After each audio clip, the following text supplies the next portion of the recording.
என் ரத்தத்தின் ரத்தமான உடன்பிறப்புகளே, நல்ல கதை அமைகிறது என்றால் அதை விடமாட்டார் புரட்சி தலைவர். அதே போல ஒரு நல்ல பாடல் அமைகிறது என்றால் அது தன்னுடைய படத்தில் இடம்பெற வேண்டும் என்று நினைப்பார். நல்ல படத்தில் மக்களுக்கான செய்தி சொல்லுகின்ற நல்ல படத்தில் தான் இருக்க வேண்டும் என்று புரட்சி தலைவர் விரும்புவார். அப்படித்தான் மலைக்கள்ளன் படத்தின் கதை அவரிடம் வந்தபோது அதை விட்டுவிடக் கூடாது, அதில் தான் இருக்க வேண்டும் என்று நினைத்தார். அதே போல அந்த படத்தில் வந்த ஒரு பாடல், எத்தனை காலம்தான் ஏமாற்றுவாய் இந்த நாட்டிலே என்கின்ற அந்த பாடல் வந்த போது அந்த பாடலின் 2 வரி தான் இருந்தது. மீதமுள்ள பாடலையும் நிரம்ப வைத்து எழுத வைத்து அந்த பாடலையும் கொண்டு வர முயற்சித்தவர் புரட்சி தலைவர். அந்த பாடலின் மூலமாக டிஎம்எஸ் உடைய குரல் நன்றாக இருப்பதை அறிந்து அவருக்கு வாய்ப்பு வாங்கி கொடுத்ததும் அந்த பாடலின் மூலமாக டிஎம்எஸ் எங்கும் தெரிய ஆரம்பித்தார். எத்தனை காலம்தான் ஏமாற்றுவாய் இந்த நாட்டிலே இந்த பாடல் இன்று வரையும் டிஎம்எஸ்ஐ எல்லோரும் கவனிக்கவும் பேசவும் காரணமாக இருந்தது எம்ஜிஆர் அவருக்கு வாய்ப்பு வாங்கி கொடுத்ததே.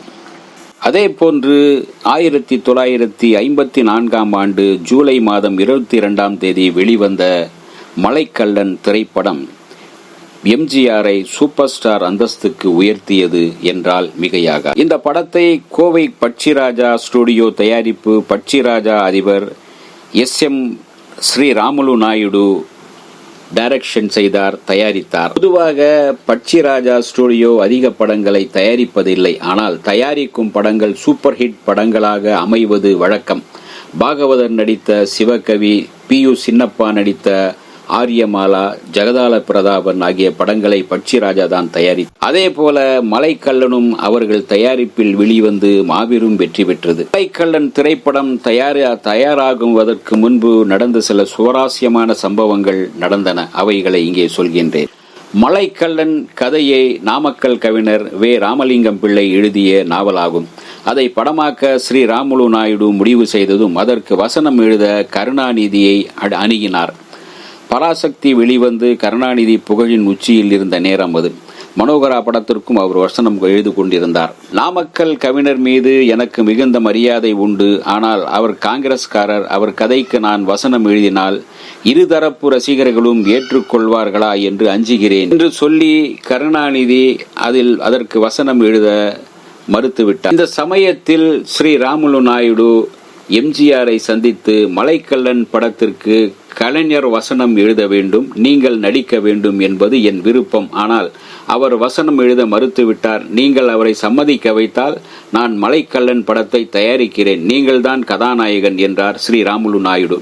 அப்போது நடிகர் டி. பாலசுப்ரமணியமும் அருகில் இருந்தார். அவர் வேலைக்காரி படத்தில் நடித்தவர். உடனே புரட்சி தலைவர் எம்ஜிஆர் கருணாநிதியை சந்தித்தார். நாமக்கல் கவிஞர் காங்கிரஸ் கட்சிக்காரர் என்றாலும் மலைக்கள்ளன் கதையில் எவ்வித கட்சி பிரச்சாரமும் இல்லை. நல்ல விறுவிறுப்பான நாவல், நீங்கள் வசனம் எழுத வேண்டும், எனக்கும் இந்த படத்தில் நடிக்கும் வாய்ப்பு கிடைக்கும் என்று எம்ஜிஆர் கேட்டுக்கொண்டார். தன்னுடைய ஆருயிர் நண்பர் எம்ஜிஆர் கேட்டுக்கொண்டதும் கருணாநிதி யோசித்தார். மலைக்கள்ளன் கதையை அவர் ஏற்கனவே படித்திருந்தார். நிச்சயம் வெற்றி படமாக அமையும் என்பது அவருக்கு தெரிந்தது. எனவே வசனம் எழுத சம்மதித்தார். கட்சி பிரச்சாரம் எதுவும் இன்றி மலைக்கள்ளனுக்கு கருணாநிதி வசனம் எழுதினார். இந்த படத்தில் அவர் வசனத்தில் அனல் பறக்கவில்லை, தென்றல் வீசியது. கதைக்கும் கதாபாத்திரங்களுக்கும் முக்கியத்துவம் கொடுத்து வசனத்தை எளிய இனிய நடையில் எழுதியிருந்தார். மக்கள் திலகம் எம்ஜிஆரும் பானுமதியும் ஜோடியாக நடித்தனர். எம்ஜிஆர் பல மாறு வேடங்களில் வந்து அசத்தினார். அவருடைய முழு திறமையும் இந்த படத்தில் பிரகாசித்தது. மற்றும் போலீஸ் அதிகாரியாக MG Chakrapani, TS Durairaj, ER Sahadevan, Sandhya, Jayalalithaa அவர்களின் தாயார் சந்தியா, சுரபி, பாலசரஸ்வதி ஆகியோரும் நடித்தனர். TS துரைராஜ் மாம்பழம் நாயுடு என்ற போலீஸ்காரராக வந்து வயிறு குலுங்க சிரிக்க வைத்தார். படத்திற்கு இசையை SM சுப்பையா நாயுடு இசையமைத்தார். அவர்தான் நாடோடி மன்னன் படத்திற்கும் இசையமைத்தவர். பாடல்கள் வெகு சிறப்பாக அமைந்தன.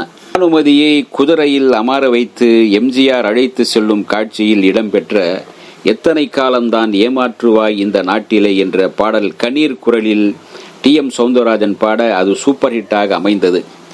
TM சௌந்தரராஜனுக்கு அந்த பாடலை கொடுக்கும்படி அழைத்து வந்து அந்த வாய்ப்பை வாங்கி கொடுத்தவர் எம்ஜிஆர் தான். வேறு எந்த படத்திற்கும் கிடைக்காத தனி சிறப்பு தனி மரியாதை மலைக்கல்லன் படத்திற்கு கிடைத்தது.